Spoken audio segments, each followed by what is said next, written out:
Welcome to মনোমিতের পাঠশালা। মনোমিতের পাঠশালায় প্রত্যেক ভাই বোনদের আন্তরিকভাবে স্বাগত। আজকে আমরা ক্লাস 10-এর একটা টপিক অনুপাত এবং সমানুপাত কিছুটা বুঝব। অনুপাত বলতে আমরা কি বুঝি? আমরা ক্লাস 5, 6, 7 থেকে করে আসছি অনুপাত। অনুপাত মানে হচ্ছে কিছু সমজাতীয় রাশির মধ্যে তুলনা। যদি দুটো রাশি ধরি, সেই দুটো রাশিকে হতে হবে কি সমজাতীয়।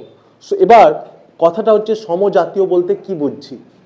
সমজাতীয় মানে ধরো আমার ওজন এবং তোমার ওজন দুটো একই ওজন, সেই জন্য এটাকে বলা হবে সমজাতীয় রাশি।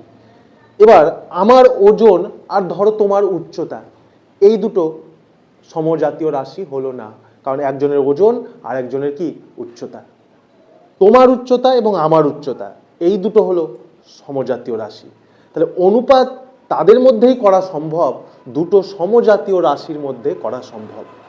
তাহলে অনুপাত ধরো এই একটা আছে 3:5, 3:5, এই তিনটাকে বলা হবে, এটাকে আমরা বলি অনুপাতের চিহ্ন। এটা প্রথমে যেটা থাকছে এটাকে বলবো পূর্বপদ, এবং পরে যেটা আছে এটাকে বলবো উত্তরপদ।